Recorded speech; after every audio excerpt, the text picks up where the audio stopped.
Hello everyone, welcome to YouTube channel TradeView. We will discuss Nifty expected move for tomorrow's session or coming expiry.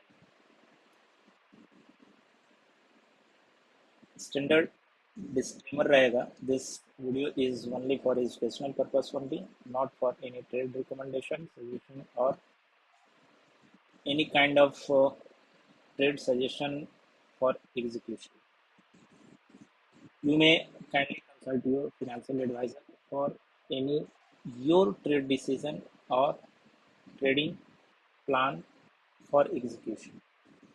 Okay, with that, let's start our analysis part. So, this chart is of Nifty on 75-minute time और 75 minute के time frame पर हमें upper side से selling देखते हुए मिल रहा है. Price gap up opening होने के साथ में अपर लेवल को वो सस्टेन नहीं कर रहा है, बट अपने स्विंग लो को वो प्रोटेक्ट करते हुए चल रहा है. इवन आज के सेशन में भी कल वाला जो गैप्स के पॉइंट थे वो टोटली प्रोटेक्टेड है. बट इसके साथ में एक चीज और हमें देखने को मिल रहा है कि यहाँ पर ये कहीं ना कहीं अगर इस पॉइंट अनवर्ड्स अगर स्मॉलर देखा जाए तो ये पॉइंट 1 बन गया, ये पॉइंट 2, ये पॉइंट 3, ये कल का जो लोएस्ट था डे का वो 4 और आज के ओपनिंग के साथ में ये फिफ्थ कंप्लीट किया और वहां से सम टाइम्स ये रिट्रेस कर रहा है जो कि मैक्स टू मैक्स 0.36% को ये रिट्रेस कर सकता है, जो कि करस्पॉन्डिंग लेवल है 25035. प्राइस अगर इसके नीचे आता है तो प्राइस 24933 तक जरूर ही रिट्रेस कर पाएगा, बट वो लेवल अगेन से एक लॉन्ग अपॉर्चुनिटीज के लिए होगा.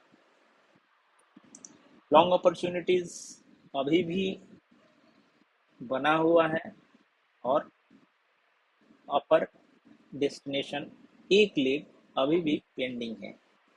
वो कौन से लॉजिक से और क्यों, उसे अभी हम लोग डिस्कस करेंगे.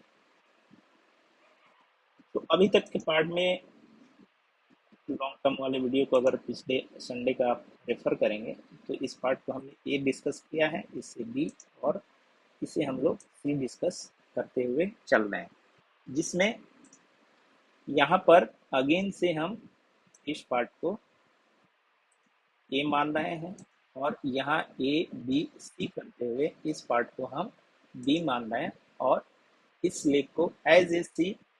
सो सी एक इम्पल्सिव मूव होता है जो कि हमें यहाँ पर इस पॉइंट अनवर्ड्स इम्पल्स के नेचर में ये ऊपर की ओर जाते हुए दिख रहा है. बट ये इम्पल्स का part as a corrective nature का है, वो करेक्शन के नेचर में वो ऊपर की ओर जा रहा है. क्यों? कल को ये गैप्स को सस्टेन किया, आज एक एग्रेसिव यहाँ सेल ऑफ देखने को मिला ओपनिंग के साथ में, गैप अप होने के साथ में ये इस लेवल को सस्टेन नहीं किया और एग्रेसिव सेल ऑफ देखने को मिला और प्राइस ना ही लो को ब्रीच कर पाया विथ क्लोजिंग और ना ही अपने प्रीवियस डे और इवन आज के हाई को ऑन क्लोजिंग बेसिस ब्रेक कर पाया. सो एज रिजल्टेंट क्या हुआ, प्राइस ऑलमोस्ट फुल डे एक रेंज के बिहेवियर में प्राइस को ट्रेड किया. सो कल को हम क्या प्राइस एक्शन एक्सपेक्ट कर सकते हैं. सो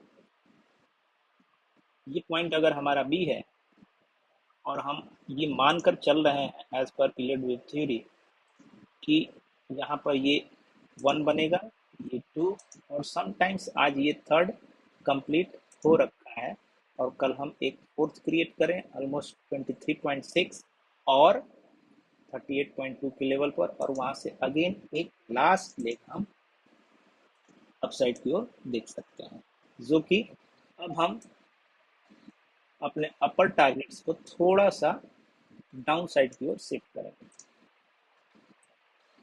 कल तक हमें लग रहा था कि प्राइस अगर इसके ऊपर सस्टेन करना स्टार्ट करता है तो हम अप साइड में 25500 को इजीली अचीव कर सकते हैं, बट आज के प्राइस एक्शन के साथ में और इवन 25002 के ऊपर भी हम प्राइस टारगेट को लेकर चल सकते थे, बट आज के प्राइस एक्शन के कारण उस अपर टारगेट्स को नीचे की ओर हमें शिफ्ट करना पड़ जाएगा।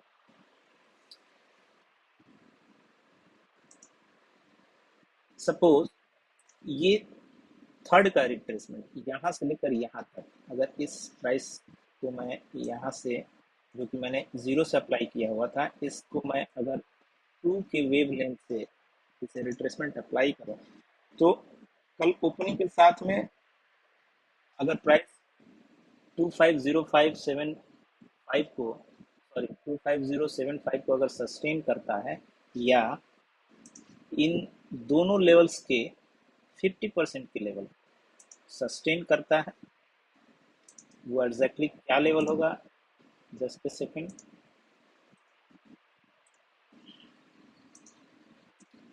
सो 25037, और अगर आप ध्यान से देखेंगे तो ये नियर अबाउट अपने गैप्स वाले पॉइंट्स के साथ में ये कन्फ्लुएंस बना रहा है। सो हमारे पास एक बहुत ही स्वीट स्पॉट निकल कर आ रहा है कल के सेशन के लिए, एक लास्ट रिस्की लॉन्ग ट्रेड को इनिशिएट करने के लिए। वो जोन निकल कर आ रहा है 25037 टू 24998। दैट मीन्स 25000 का साइकोलॉजिकल लेवल अगेन से एक लॉन्ग ट्रेड के लिए अपॉर्चुनिटीज बनकर आएगा।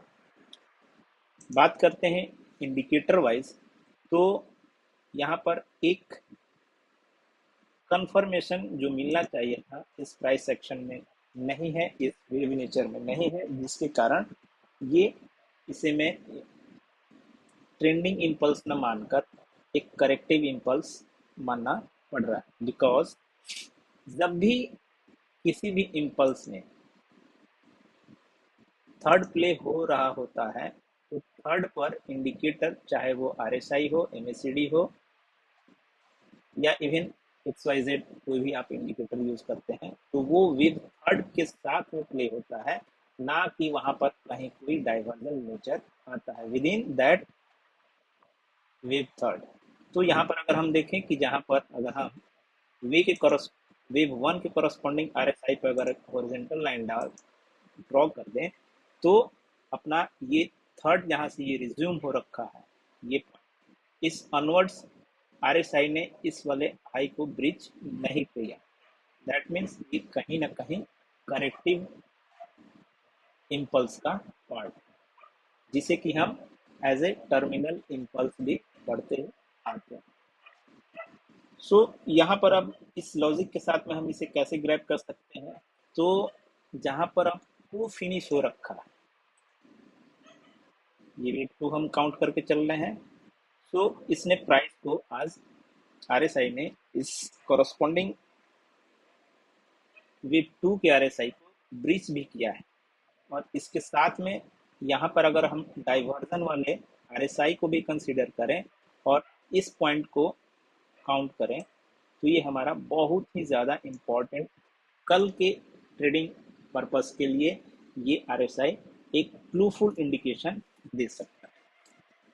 कौन से नेचर में, तो RSI ऑलवेज मैं इसको डिस्कस करता हूँ, RSI से ब्रीच करे और इमीडिएटली ऑलमोस्ट 40 के लेवल को टच करे, समटाइम्स यहाँ एक बार डाउन आए और 40 के अबव अगेन से ये एंट्री कर जाए, वो ट्रेड आपको एक कम रिस्क के साथ में हायर रिवार्ड के लिए ये ट्रेड अपॉर्चुनिटीज देता है। बट इसके साथ में ब्लाइंडली इसको हम ट्रेड नहीं कर सकते, इसके साथ में आपके पास एक कन्फ्लुएंस एक्स्ट्रा होना चाहिए। अदर देन दिस आपके पास एक कन्फ्लुएंस होना चाहिए। वो क्या हो सकता है कि इन जोन में प्राइस आए और वहां पर एक बुलिश कैंडल पैटर्न आपको डेवलप करके मिले और अगेन से प्राइस इस जोन को टच करे, प्राइस इसके ऊपर ट्रेड करने लगे, दैट मीन्स इस जोन को टच करने के बाद प्राइस अगेन से इसके ऊपर निकलता है ऑन क्लोजिंग बेसिस, तो एक रिस्की लॉन्ग आप इनिशिएट कर सकते हैं और वहां पर आप इस वाले ट्रेंड लाइन का भी कॉन्फ्लुएंस ले सकते हैं। सॉरी, इस यहाँ पर ट्रेंड लाइन ड्रॉ नहीं किया जाएगा, यहाँ पर हम लोग चैनल ही लेकर चलेंगे।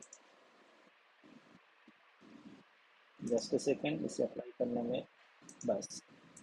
सो आप देख रहे हैं ब्यूटीफुली, ये चैनल के कल के ट्रेड में भी मैंने बताया था, चैनल का मिड लाइन भी बहुत ही ज़्यादा इंपॉर्टेंट होता है। जितना इंपॉर्टेंस इस अपर लाइन का है, जितना इस लोअर लाइन का है, उतना ही इंपॉर्टेंस इस वाले मिड लाइन का भी होता है। तो इस मिड लाइन के साथ में हमने जो ये जोन जो मार्क कर रखा है, इसका कॉन्फ्लुएंस बनेगा। यहाँ पर एक बुलिश कैंडल पैटर्न डेवलप अगर होते हुए दिखता है तो आप अपसाइड का एक ट्रेंड इनिशिएट कर सकते हैं। सेकेंड चीज अगर बात करें कि भाई एनी मीन्स अगर इसके नीचे क्लोजिंग आता है या गैप डाउन ओपनिंग होता है, तो जो भी हम अभी लॉन्ग इनिशिएट करके चल रहे होते हैं या रखे हुए हैं, उसे आपको एग्जिट करना ही करना है, क्योंकि इसके नीचे ट्रेड करने के बाद प्राइस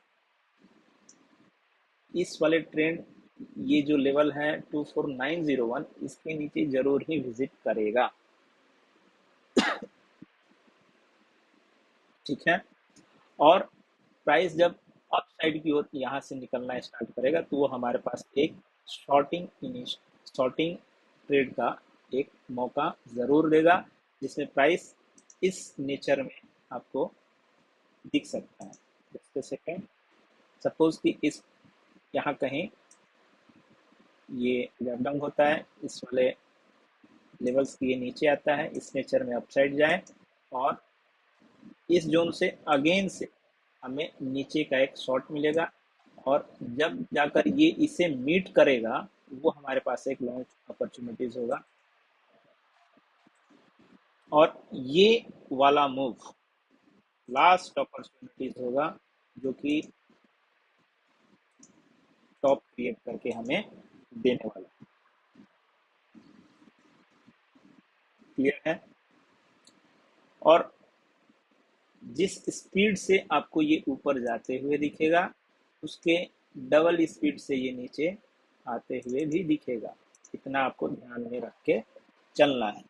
तो अकॉर्डिंगली जो भी आपके पास पोजिशनल लॉन्ग स्टॉक्स के होंगे, तो इंडेक्स के इफेक्ट के साथ में स्टॉक्स में भी प्रॉफिट बुकिंग आपको होते हुए ज़रूर ही दिख जाएगा। कौन से केस में, मैंने एक एक स्टेप आपको क्लियरिटी के साथ में बता दिया। होप कि आपको ये वेव स्ट्रक्चर पसंद आया हो, समझ आया हो। अगर समझ में आया हो तो और अच्छा लगा हो तो वीडियोस को लाइक कीजिएगा, दूसरे के साथ में ज़रूर ही इसे शेयर कीजिएगा। चैनल पर नए हो तो आप चैनल को ज़रूर ही सब्सक्राइब कीजिएगा। वीडियो वॉच करने के लिए थैंक यू। मिलते हैं कल। Bye bye.